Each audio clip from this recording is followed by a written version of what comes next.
কুঁদরু দিয়ে যে এত সুন্দর রেসিপি তৈরি করা যায় তা কিন্তু এই ভিডিওটা না দেখলে কেউ বিশ্বাসই করবে না। এটি বানানো কিন্তু খুবই সহজ আর খুবই কম সময়ে এটা আপনারা বাড়িতে তৈরি করে ফেলতে পারবেন। এটা আপনারা গরম ভাত অথবা রুটি পরোটার সঙ্গে অনায়াসে সার্ভ করতে পারবেন। যারা কুঁদরু খেতে পছন্দ করে না তাদেরকে যদি এইভাবে রেসিপিটি তৈরি করে দেওয়া যায় তাহলে তারাও কিন্তু খেতে বেশ পছন্দ করবে। তো চলুন দেখে নেওয়া যাক আজকে আমার এই রেসিপিটি।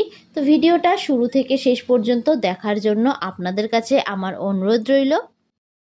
সবার প্রথমে আমি এখানে কুঁদরু নিয়ে নিয়েছি। এবার এগুলোকে কিন্তু আমি খুব ভালোভাবে ধুয়ে পরিষ্কার করে নিয়েছি। এবার এগুলোকে আমি কেটে নেব। প্রথমে কিন্তু কুঁদরিগুলোকে খুব ভালোভাবে ধুয়ে নিতে হবে, তারপরে কিন্তু কুঁদরিগুলোকে কেটে নিতে হবে। তো আমি একটা একটা করে আপনাদেরকে কেটে দেখাচ্ছি। একটা ছুরির সাহায্যে আমি প্রথমে কুঁদরিগুলোকে দুদিকটাকে ঠিক এরকমভাবে একটু কেটে নেব। কেটে মাঝখান থেকে এরকমভাবে একটু ফালা করে নিচ্ছি। এবার এটাকে আমি আরও অর্ধেক করে টুকরো করে কেটে নিচ্ছি। মানে একটা কুঁদরিকে আমি 4 টুকরো করে কেটে নিয়েছি। আমি এরকম লম্বা শেপে কেটে নিয়েছি। এরকমভাবে কুঁদরিগুলো কাটলে কিন্তু রেসিপিটা তৈরি করতে বেশ সুবিধা হবে। তো ভিডিওটা ভালো লেগে থাকলে অবশ্যই একটা লাইক করে দেবেন। আর যারা যারা আমার চ্যানেলের নতুন বন্ধু তারা অবশ্যই আমার চ্যানেলটি সাবস্ক্রাইব করে দেবেন। আমার ভিডিওর আপডেট সবার আগে পেতে পাশে থাকা বেল আইকনটা প্রেস করতে ভুলবেন না। আর যারা যারা ফেসবুক থেকে দেখছেন তারা রনিতাস ফুড প্লেস পেজটিকে ফলো করে দেবেন। তো দেখুন সবকটা কুঁদরিগুলোকে কিন্তু ঠিক একই রকমভাবে আমি কেটে নিয়েছি। এরকমভাবে কুঁদরিগুলো কাটাতে কিন্তু কুঁদরিগুলোকে দেখতে বেশ সুন্দর লাগছে। এবার অন্যদিকে আমি একটা কড়াই বসিয়ে দিয়েছি। প্রথমে কড়াইটাকে খুব ভালোভাবে আমি একটু গরম করে নেব। কড়াইটা কিন্তু খুব ভালোভাবে গরম হয়ে গেছে। এবার আমি এর মধ্যে দিয়ে দিচ্ছি পরিমাণ অনুযায়ী সর্ষের তেল। আমি এখানে রান্নাটা সর্ষের তেল দিয়ে করেছি, তবে আপনারা কিন্তু চাইলে রান্নাটা সাদা তেল দিয়েও করতে পারেন। তেলটা খুব ভালোভাবে গরম হয়ে গেছে। এবার আমি এর মধ্যে ফোড়নের জন্য দিয়ে দিচ্ছি কালো জিরে ও দিয়ে দেব একটা শুকনো লঙ্কা। শুকনো লঙ্কাটাকে আমি মাঝখান থেকে এরকমভাবে একটু চিড়ে দিয়েছি। এবার ফোড়নটাকে হালকা করে আমি একটু ভেজে নেব। তো দেখুন ফোড়নটা থেকে যখন সুন্দর গন্ধ বেরোতে শুরু করবে তখন আমি এর মধ্যে দিয়ে দেব আগে থেকে কেটে রাখা কুঁদরিগুলো। এবার গ্যাসের ফ্লেমটাকে হাইয়ে রেখে আমি খুব ভালোভাবে নাড়াচাড়া করে কুঁদরিগুলোকে কিন্তু ভেজে নেব। প্রথমে গ্যাসের ফ্লেমটাকে হাইয়ে রেখেই ভাজবেন। এবার আমি এর মধ্যে দিয়ে দেব স্বাদ অনুযায়ী নুন। নুনটা অবশ্যই আপনারা স্বাদ অনুযায়ী দেবেন। নুন দেওয়াতে কিন্তু খুব তাড়াতাড়ি সেদ্ধ হয়ে যাবে। আমি এখানে শুধু কুঁদরি দিয়েছি, তবে আপনারা কিন্তু চাইলে এখানে কুঁদরির সঙ্গে আলুও দিতে পারেন। এবার আমি এটাকে খুব ভালোভাবে নাড়াচাড়া করে একটু ভেজে নিচ্ছি। এবার আমি এর মধ্যে দিয়ে দিচ্ছি ঝালের জন্য কাঁচা লঙ্কা। আমি এখানে 3টে কাঁচা লঙ্কা দিয়েছি। কাঁচা লঙ্কাটাকে মাঝখান থেকে একটু চিড়ে দিয়েছি।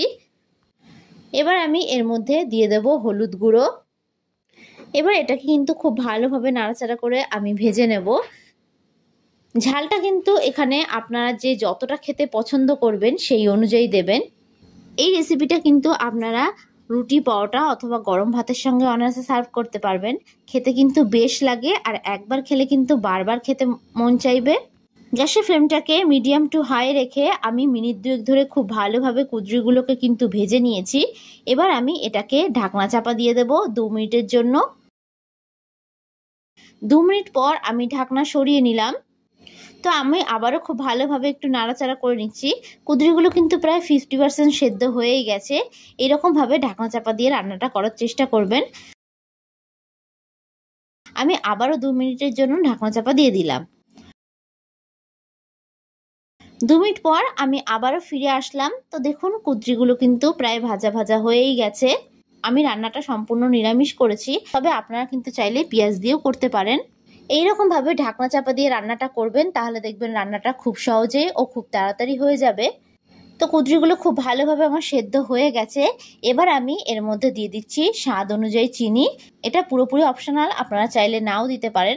তবে কুঁদরি খেতে যেহেতু একটু টক টক লাগে, তো একটু মিষ্টি দিলে টেস্টের ব্যালেন্সটা খুব ভালো হয়। তো এবার নাড়াচাড়া করে আমি আবারও খুব ভালোভাবে একটু ভেজে নিচ্ছি। তো ভিডিওটা ভালো লাগলে অবশ্যই একটা লাইক করে দেবেন। আর যারা যারা আমার চ্যানেলের নতুন বন্ধু তারা অবশ্যই আমার চ্যানেলটি সাবস্ক্রাইব করে দেবেন। আমার ভিডিওর আপডেট সবার আগে পেতে পাশে থাকা বেল আইকনটা ক্লিক করতে ভুলবেন না। আর যারা যারা ফেসবুক থেকে দেখছেন তারা রনিতাস ফুড প্লেস পেজটিকে ফলো করে দেবেন। আর ভিডিওটা কেমন লাগলো অবশ্যই কিন্তু আমাকে কমেন্ট বক্সে জানাতে ভুলবেন না। তো এবার এটাকে আমি নামিয়ে নেব। তো ভিডিওটা শেষ পর্যন্ত দেখার জন্য আপনাদেরকে আমি অসংখ্য ধন্যবাদ জানাই। তো দেখুন খুব সহজেই কিন্তু তৈরি হয়ে গেছে আমাদের কুঁদরুর এই রেসিপিটি। এই রেসিপিটা আপনারা রুটি পরোটা গরম ভাতের সঙ্গে অনায়াসে সার্ভ করতে পারবেন। আর একবার তৈরি করলে দেখবেন বারবার রিকোয়েস্ট আসবে আপনার কাছে এই রেসিপিটি তৈরি করার জন্য। তো আজকের মতন আমি বিদায় জানালাম। আবারও হাজির হব আপনাদের সামনে নতুন একটি রেসিপির ভিডিও নিয়ে। তো আশা করি আপনারা সকলে ভালো থাকবেন, সুস্থ থাকবেন। ধন্যবাদ।